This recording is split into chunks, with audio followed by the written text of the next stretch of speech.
Hello everyone, this is Manasa BT. Welcome to my channel Make It Happen. So I hope you all are following my classes.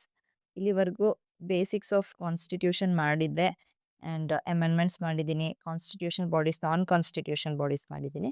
So ಇವತ್ತಿನ ಕ್ಲಾಸಿಂದ ನಾವು central government important ಬಾಡೀಸ್ನ ನೋಡ್ತಾ ಹೋಗೋಣ. So ಇವತ್ತಿನ ಕ್ಲಾಸಲ್ಲಿ president of India ನೋಡ್ತೀವಿ. ಈ topic ಯಾಕೆ ಇಂಪಾರ್ಟೆಂಟ್ ಅಂತ ಹೇಳಿದ್ರೆ, ಪ್ರೆಸಿಡೆಂಟ್ನ ನಾವು ಫಸ್ಟ್ ಸಿಟಿಸನ್ ಆಫ್ ಇಂಡಿಯಾ ಅಂತ ಕರಿತೀವಿ. Okay, so why they are called as first citizen? Because ಇವರು ಕಾನ್ಸ್ಟಿಟ್ಯೂಷನ್ ಹೆಡ್ ಆಗಿರ್ತಾರೆ. ಓಕೆ, ಸೊ ಅದಕ್ಕೆ ಪ್ರೆಸಿಡೆಂಟ್ನ ಫಸ್ಟ್ ಸಿಟಿಸನ್ ಅಂತ ಕರಿತೀವಿ. ಆ್ಯಂಡ್ ಪ್ರೆಸಿಡೆಂಟ್ ಹೇಗಾಗೋದು, ವಾಟ್ ಇಸ್ ದ ಕ್ವಾಲಿಫಿಕೇಶನ್, ಮತ್ತು ಅವ್ರದ್ದು ಫಂಕ್ಷನ್ ಏನು?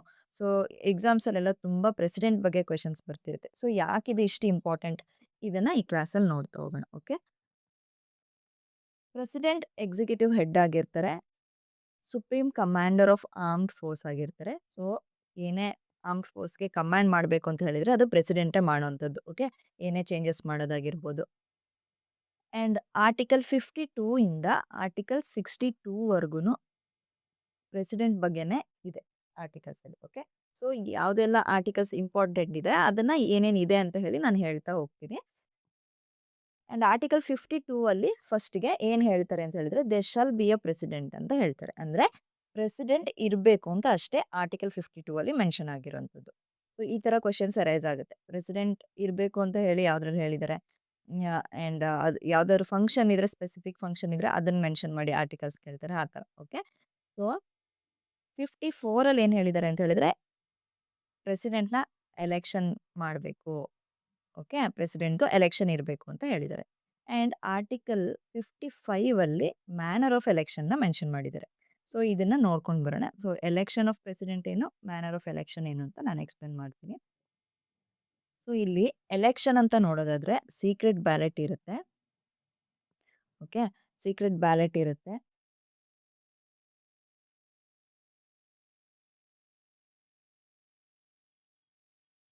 ಸೀಕ್ರೆಟ್ ಬ್ಯಾಲೆಟಲ್ಲಿ ಏನು ಮಾಡ್ತಾರೆ ಅಂತ ಹೇಳಿದ್ರೆ, ಪ್ರಪೋರ್ಷನಲ್ ರೆಪ್ರೆಸೆಂಟೇಷನ್ ವೋಟ್ ಇರುತ್ತೆ. Okay,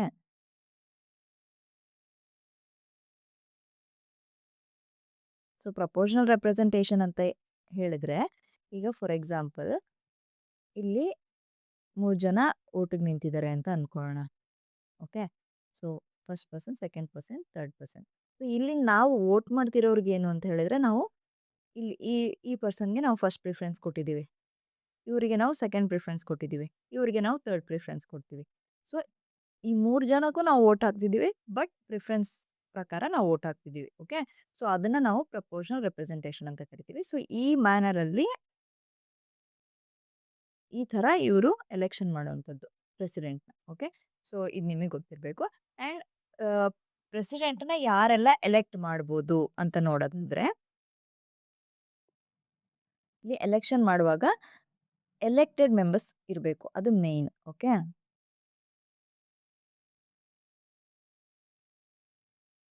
so elected members of parliament. Okay, ಪಾರ್ಲಿಮೆಂಟ್ದು ಎಲೆಕ್ಟೆಡ್ ಮೆಂಬರ್ಸ್ ಮತ್ತು ಲೆಜಿಸ್ಲೇಟಿವ್ ಅಸೆಂಬ್ಲಿ. ಓಕೆ, ಲೆಜಿಸ್ಲೇಚರ್ದು ಎಲೆಕ್ಟೆಡ್ ಮೆಂಬರ್ಸ್. ಸೊ ಇದು ವೆರಿ ಇಂಪಾರ್ಟೆಂಟ್. ಸೊ ನೀವು ನೆನ್ಪಿಟ್ಕೋಬೇಕಾಗಿರೋದು elected members. Okay, so elected ಮೆಂಬರ್ಸೇ ಇರಬೇಕು. ಯಾಕೆಂದರೆ ಇಲ್ಲಿ ಪ್ರೆಸಿಡೆಂಟ್ನ ಇಂಪೀಚ್ಮೆಂಟ್ ಮಾಡೋ ಪ್ರೊಸೀಜರ್ ಬರುತ್ತೆ. ಸೊ ಅದರಲ್ಲಿ ನಾವು ಏನು ನೋಡ್ತೀವಿ ಅಂತ ಹೇಳಿದರೆ, ಎಲೆಕ್ಟೆಡ್ ಇರ್ಬೋದು, ಎಲೆಕ್ಟೆಡ್ ಮೆಂಬರ್ಸ್ ಅಲ್ಲದಿರೋರು ಇರ್ಬೋದು ಅನ್ನೋದು ಬರುತ್ತೆ. ಸೊ ಆ ಡಿಫ್ರೆನ್ಸ್ ನಿಮಗೆ ಗೊತ್ತಾಗಬೇಕು. ಸೊ ಎಲೆಕ್ಟೆಡ್ ಮೆಂಬರ್ಸ್ ಎಲೆಕ್ಟ್ ಮಾಡೋಕ್ಕೆ ಬರ್ತಾರೆ, ಅದನ್ನು ನೀವು ನೆನ್ಪಿಟ್ಕೋಬೇಕಾಗುತ್ತೆ. ನೆಕ್ಸ್ಟ್ ನೋಡೋದಾದ್ರೆ ಟರ್ಮ್ ಆಫ್ ಆಫೀಸ್, ಎಷ್ಟು ಟರ್ಮ್ ಇವರು ಕೆಲಸ ಮಾಡ್ತಾರೆ ಅಂತ ಹೇಳಿದ್ರೆ ಆರ್ಟಿಕಲ್ 56ಅಲ್ಲಿ ಹೇಳಿದ್ದಾರೆ ಅದನ್ನು. So 5 years. Okay, next qualification.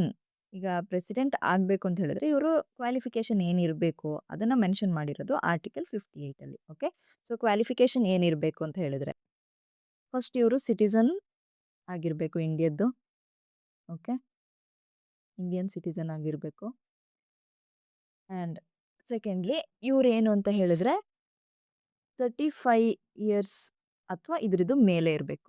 Okay, more than 35 or 35 years.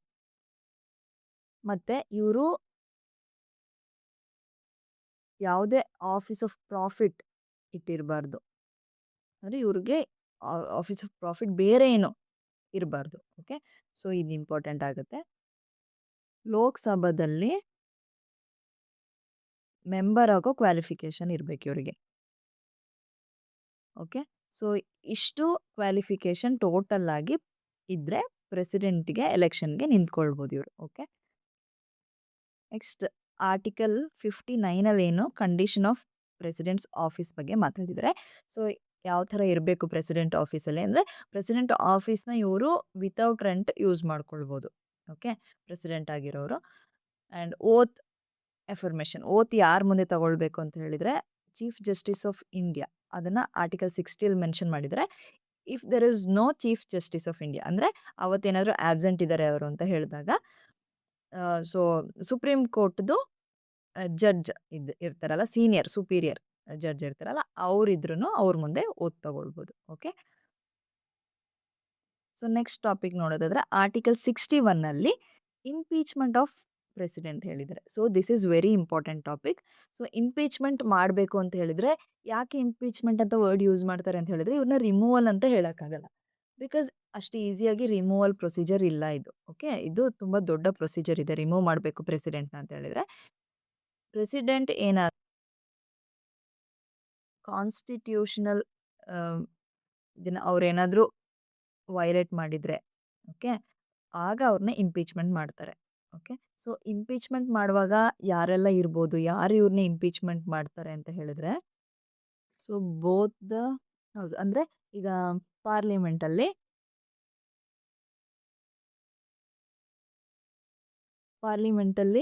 Lok Sabha ಮತ್ತು ರಾಜ್ಯಸಭಾದ್ದು elected as well as nominated members, ಇದನ್ನ ನೆನ್ಪಿಟ್ಕೊಳಕ್ ಹೇಳಿದ್ದೆ ನಾನು ಆಗ್ಲೇ ಅಲ್ವಾ. ಸೊ ಎಲೆಕ್ಟ್ ಮಾಡಬೇಕಾದ್ರೆ ಎಲೆಕ್ಟೆಡ್ ಮೆಂಬರ್ಸ್ ಮಾತ್ರ ಬರ್ತಾರೆ. ಬಟ್ ಇಂಪೀಚ್ಮೆಂಟ್ ಮಾಡಬೇಕಾದ್ರೆ elected as well as nominated members vote ಮಾಡ್ಬೋದು. Okay. Parliament. But state legislature ಹಾಗೆ ಯೂನಿಯನ್ ಟೆರಿಟರೀಸ್ ಅವರು ಏನು ವೋಟ್ ಮಾಡೋಕ್ಕೆ ಬರಲ್ಲ ರಿಮೂವ್ ಮಾಡಬೇಕಾದ್ರೆ. Okay. So you have to remember that also. So ಈಗ ದೊಡ್ಡ ಪ್ರೊಸೀಜರ್ ಇದೆ ರಿಮೂವ್ ಮಾಡಬೇಕಾದ್ರೆ ಅಂತ ಹೇಳಿದೆ ಅಲ್ವಾ. ಸೊ ಪ್ರೊಸೀಜರ್ ಏನು ಅಂತ ನೋಡೋದಾದ್ರೆ 14 ಡೇಸ್ ನೋಟಿಸ್ ಮುಂಚೆನೇ ಕೊಟ್ಟಿರಬೇಕು, ಪ್ರೆಸಿಡೆಂಟ್ಗೆ ಇನ್ಫಾರ್ಮ್ ಮಾಡಿರಬೇಕು ಈ ಥರದ್ದು ಇಂಪೀಚ್ಮೆಂಟ್ ಸೆಷನ್ ಇರುತ್ತೆ ಅಂತ ಹೇಳಿ. ಆ್ಯಂಡ್ 14 ಡೇಸ್ ಮುಂಚೆ ನೋಟಿಸ್ ಕೊಟ್ಟಾಗ ಬೈ ಚಾನ್ಸ್ ಅವ್ರಿಗೆ ಇದರಲ್ಲಿ ಬರೋಕ್ಕೆ ಇಷ್ಟ ಇಲ್ಲ, ವೋಟಿಂಗ್ ಇದ್ರಲ್ಲಿ ಬರೋಕ್ಕೆ ಇಷ್ಟ ಇಲ್ಲ ಅಂತ ಹೇಳಿದರೆ ಅವರು ಅದ್ರ ಮುಂಚೆನೇ ಅವರು ರಿಸೈನ್ ಮಾಡ್ಬೋದು. ಸೊ ಆ ಆಪ್ಷನ್ ಇದೆ ಅವ್ರಿಗೆ.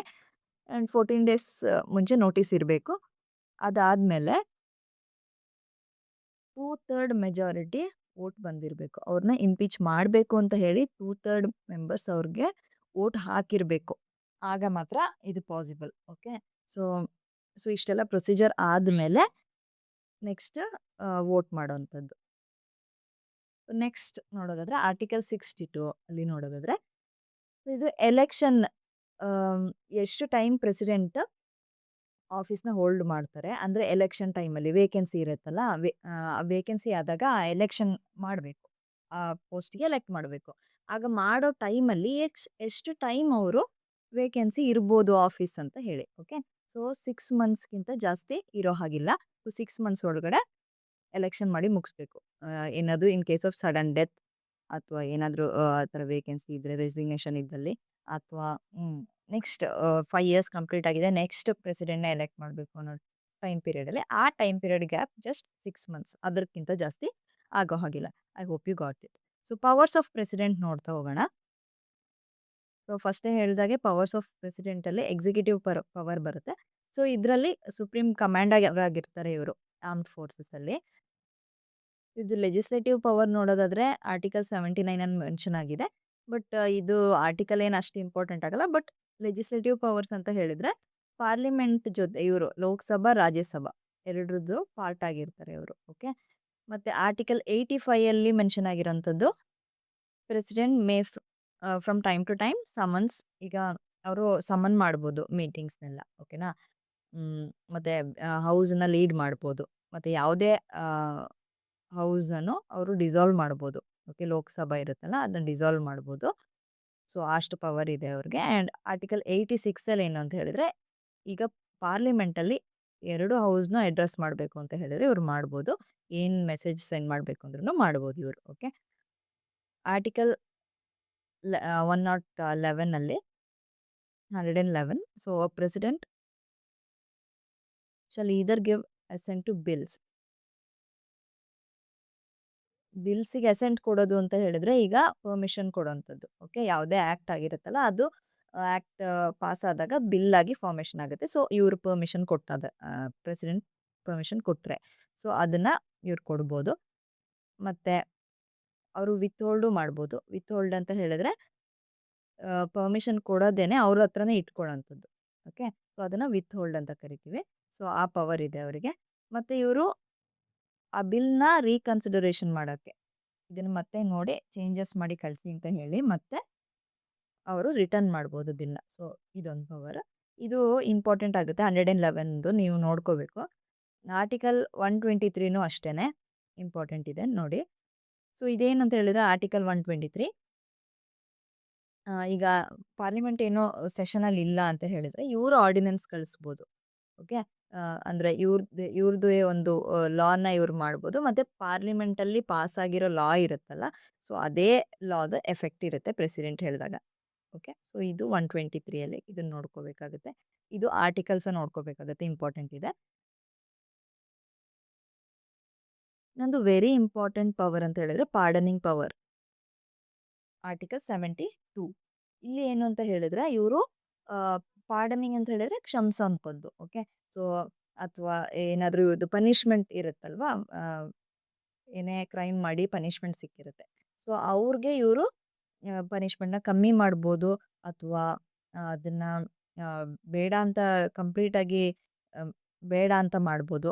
ಅಥವಾ ಈಗ ಏನಾದರೂ ಡೆತ್ ಸೆಂಟೆನ್ಸ್ ಕೊಟ್ಟಿರ್ತಾರೆ ಸೊ ಆ ಡೆತ್ ಸೆಂಟೆನ್ಸಿಂದ ಅವ್ರನ್ನ ಹೊರಗಡೆ ತರ್ಬೋದು. ಸೊ ಇಷ್ಟು ಪವರ್ ಪ್ರೆಸಿಡೆಂಟಿಗಿದೆ. ಸೊ ಅದು ಯಾವುದೆಲ್ಲ ಅಂತ ನೋಡ್ತಾ ಹೋಗೋಣ. ಸೊ ನೋಡಿ ಇಲ್ಲಿ reprieve, respite, remission of punishments. Okay. ಮತ್ತು ಸಸ್ಪೆಂಡ್ ಮಾಡ್ಬೋದು, ರೆಮಿಟ್ ಮಾಡ್ಬೋದು ಅಥವಾ ಕಮ್ಯೂಟ್ ಮಾಡ್ಬೋದು. ಸೊ ಯಾವುದಾದ್ರೂ ಸೆಂಟೆನ್ಸ್ ಕೊಟ್ಟಿದ್ರೆ ಅವ್ರಿಗೆ. ಓಕೆ. ಆ್ಯಂಡ್ ಈಗ ಕೋರ್ಟ್ ಮಾರ್ಷಲಿಂದನೂ ಸಿಕ್ಕಿರುತ್ತೆ ಅಲ್ವಾ ಇವರಿಗೇನೆ ಪನಿಷ್ಮೆಂಟ್ ಸಿಕ್ಕಿರುತ್ತೆ. ಆರ್ಮಿ ಅವರೆಲ್ಲ ಇರ್ತಾರಲ್ಲ ಸೊ ಕೋರ್ಟ್ ಮಾರ್ಷಲಿಂದ ಪನಿಷ್ಮೆಂಟ್ ಸಿಕ್ಕಿರುತ್ತಲ್ವಾ ಅದನ್ನು ಇವರು ಬೇಡ ಕ್ಯಾನ್ಸಲ್ ಮಾಡ್ಬೋದು. ಓಕೆ. ಸೊ ಆ ಥರ ಪವರು ಇದೆ. ಸೊ ನೋಡಿ ಇಲ್ಲಿ ಡೆತ್ ಸೆಂಟೆನ್ಸ್ ಕೊಟ್ಟಿರ್ತಾರಲ್ವಾ ಕೋರ್ಟಿಂದ ಸೊ ಅದನ್ನು ಇವರು ಬೇಡ ಅಂತ ಮಾಡ್ಬೋದು. ಸೊ ಈ ವರ್ಡ್ಸ್ ಇದೆಯಲ್ಲ ಇದನ್ನು ನೋಡ್ಕೋಬೇಕಾಗತ್ತೆ ನೀವು ಇಂಪಾರ್ಟೆಂಟ್ ಆಗಿ. ಯಾವುದು ಅಂತ ಹೇಳಿದ್ರೆ ಇಲ್ಲಿ ನೋಡಿ. So president shall have power to grant pardon, reprieves, respite or remission. So ಇದು ರೆಸ್ಪೈಟ್ ಆರ್ ರೆಮಿಷನ್ ಎರಡೂ ಒಂದೇ. ರೆಸ್ಪೈಟ್ ಮತ್ತು remission word. Okay. So reprieves, respites or remission ಇಷ್ಟು ನೀವು ನೆನ್ಪಿಟ್ಕೋಬೇಕಾಗುತ್ತೆ. ಮತ್ತು ಅವರು ಸಸ್ಪೆಂಡ್ ಮಾಡ್ಬೋದು, ರೆಮಿಟ್ ಆರ್ ಕಮ್ಯೂಟ್. ಸೊ ಇಷ್ಟು ನೆನ್ಪಿಟ್ಕೋಬೇಕು. ಸೊ ನಾನೇನು ಮಾಡ್ತೀನಿ ಅಂತ ಹೇಳಿದ್ರೆ ನೆಕ್ಸ್ಟ್ ಇದ್ರದ್ದು ಇಂಪಾರ್ಟೆಂಟ್ ವಿಡಿಯೋ ಬರುತ್ತೆ. ಓಕೆ. ಇವ್ರದ್ದು ಜಸ್ಟ್ ಪಾರ್ಡನಿಂಗ್ ಪವರ್ದೇ ಇಂಪಾರ್ಟೆಂಟ್ ವಿಡಿಯೋ ಮಾಡ್ತೀನಿ. ಇದರಲ್ಲಿ ಬೇಕು ಅಂತ ಇಲ್ಲ. ಆ್ಯಂಡ್ ಹಳೆ ವಿಡಿಯೋ ನಾನು ಮಾಡಿರೋದು ಮುಂಚೆ ವಿಡಿಯೋ ನೋಡಿದ್ರು ನಾನು ಅದರಲ್ಲೂ ಕೆಲವೊಂದು ಮಾಡಿದ್ದೀನಿ. ಅದನ್ನು ನೀವು ನೋಡ್ಬೋದು. ನೆಕ್ಸ್ಟ್ ವಿಡಿಯೋದಲ್ಲಿ ನಾನು ನಿಮಗೆ ಪಾರ್ಡನಿಂಗ್ ಪವರ್ಸು ಸಪ್ರೇಟಾಗಿ ಇದೆಲ್ಲ ಇದೆಯಲ್ಲ ರಿಪ್ರೀವ್ ಏನು, ಪಾರ್ಡನ್ ಅಂದರೆ ಏನು ಕಂಪ್ಲೀಟಾಗಿ, ರೆಸ್ಪೈಟ್ ಏನು, ಓಕೆ, ಸಸ್ಪೆಂಡ್ ಮಾಡೋದಂದ್ರೆ ಏನು, ಕಮ್ಯೂಟ್ ಮಾಡೋದೇನು, ಸೊ ಇದನ್ನೆಲ್ಲ ನಾನು ಸಪ್ರೇಟಾಗಿ ವಿಡಿಯೋ ಮಾಡ್ತೀನಿ. So you can watch it. ಇನ್ನೊಂದು ಪವರ್ ಅಂತ ಹೇಳಬೇಕು ಅಂದರೆ emergency powers. So emergency powers ಅಂತ ಹೇಳಿದ್ರೆ ಇಲ್ಲಿ 3 ಥರ ಇದೆ ಎಮರ್ಜೆನ್ಸಿ ಪವರ್ಸ್. ಓಕೆ. ಸೊ ಅದು ಯಾವುದು ಅಂತ ನೋಡೋದಾದರೆ 3 national emergency, okay, state emergency ಮತ್ತು financial emergency. Okay. National emergency 352 ಆರ್ಟಿಕಲಲ್ಲಿ ಬರುತ್ತೆ. ಸ್ಟೇಟ್ ಎಮರ್ಜೆನ್ಸಿ 356 ಅಥವಾ ಪ್ರೆಸಿಡೆಂಟ್ಸ್ ರೂಲ್ ಅಂತಲೂ ಕರಿತೀವಿ ನಾವು ಸ್ಟೇಟ್ ಎಮರ್ಜೆನ್ಸಿನ. ಲಾಸ್ಟಲ್ಲಿ ಫೈನಾನ್ಷಿಯಲ್ ಎಮರ್ಜೆನ್ಸಿ ಇದು 360 ಬರುತ್ತೆ. So remembering the articles is also important. ಈ ಆರ್ಟಿಕಲ್ ಪ್ರಕಾರನೇ ಕ್ವಶನ್ಸ್ ಕೇಳ್ತಾರೆ ಮತ್ತು ಎಮರ್ಜೆನ್ಸಿ ಟಾಪಿಕ್ ಮೇಲೆ ತುಂಬ ಕ್ವಶನ್ಸ್ ಬಂದಿದೆ. ಓಕೆ. ಸೊ ಅದನ್ನು ನಾನು ಸಪ್ರೇಟಾಗೇ ಮಾಡಬೇಕಾಗುತ್ತೆ ಇದನ್ನು ಎಮರ್ಜೆನ್ಸಿ ಪವರ್ಸ್ನ. ಸೊ ಇದನ್ನು ನೆಕ್ಸ್ಟ್ ವೀಡಿಯೋಸ್ ಮಾಡ್ತೀನಿ. ಸೊ, ನೋಡ್ಕೊಂಡು ಹೋಗ್ಬೋದು. ಇದು ಬೇಸಿಕ್ಸ್ ಹೇಳಿರ್ತೀನಿ ಇದರಲ್ಲಿ. ಓಕೆ. ಸೊ, ನೆಕ್ಸ್ಟ್ ಪವರ್ಸ್ ನೋಡೋದಾದ್ರೆ ಜುಡಿಷಿಯಲ್ ಪವರ್ಸ್. ಇದು ಆರ್ಟಿಕಲ್ 143 ಅಲ್ಲಿ ಬರುತ್ತೆ. ಓಕೆ. ಅಂದ್ರೆ ಈಗ ಇವ್ರಿಗೆ ಏನೇ ಅಡ್ವೈಸ್ ಬೇಕು ಪ್ರೆಸಿಡೆಂಟ್‌ಗೆ ಅಂತ ಹೇಳಿದ್ರೆ ಇವರು ಸುಪ್ರೀಂ ಕೋರ್ಟ್‌ನ ಅಡ್ವೈಸ್ ಕೇಳ್ಬೋದು. ಓಕೆ. ಯಾವುದೇ ಆಸ್ಪೆಕ್ಟ್ಸ್ ಅಲ್ಲಿ ಏನೇ ಅವ್ರು ವರ್ಕ್ ಮಾಡ್ತಾರಲ್ಲ, ಅದ್ರ ಮೇಲೆ ಏನೇ ಡೌಟ್ ಇದ್ರೂ. ಸೊ, ದೆನ್ ಲೀಗಲ್ ಮ್ಯಾಟರ್ಸಲ್ಲಿ, ಕಾನ್ಸ್ಟಿಟ್ಯೂಷನಲ್ ಮ್ಯಾಟರ್ಸಲ್ಲಿ, ಪಬ್ಲಿಕ್ ಇಂಪಾರ್ಟೆನ್ಸ್ ಮ್ಯಾಟರ್ಸಲ್ಲಿ, ಸೊ, ಈ ಥರ ಇವರು ಸುಪ್ರೀಂ ಕೋರ್ಟ್‌ನ ಕೇಳ್ಕೊಳ್ಬೋದು. ಓಕೆ. ಸೊ, ಇಷ್ಟು ಪ್ರೆಸಿಡೆಂಟ್ ಹೇಗೆ ಪ್ರೆಸಿಡೆಂಟ್‌ಗೆ ಕ್ವಾಲಿಫಿಕೇಷನ್ ಏನು, ಅವ್ರು ಹೇಗೆ ಎಲೆಕ್ಟ್ ಆಗ್ತಾರೆ, ಸೊ, ಏನೆಲ್ಲ ಪ್ರೊಸೀಜರ್ಸ್ ಇದೆ, ಮತ್ತೆ ಅವ್ರದ್ದು ಪವರ್ಸ್ ಏನು, ಸೊ, ಇದನ್ನೆಲ್ಲ ಹೇಳಿದ್ದೀನಿ. ಸೊ, ಪ್ರೆಸಿಡೆಂಟ್‌ದು ವೆರಿ, ವೆರಿ ಇಂಪಾರ್ಟೆಂಟ್. ನೀವು ಬೇಕಾದ್ರೆ ಯಾವುದೇ ಕ್ವೆಶ್ಚನ್ ಪೇಪರ್ ತೆಗೆದು ನೋಡಿ, ಪ್ರೆಸಿಡೆಂಟ್‌ದು ಕ್ವೆಶ್ಚನ್ಸ್ ಇದ್ದೇ ಇರುತ್ತೆ. ಸೊ, ಇದನ್ನ ನೀಟಾಗಿ ಓದ್ಕೋಬೇಕಾಗುತ್ತೆ. Okay. Please like, share and subscribe. Thank you. ಏನೇ ಡೌಟ್ ಇದ್ರೂ ಕಮೆಂಟ್ ಸೆಕ್ಷನಲ್ಲಿ ಹೇಳಿ.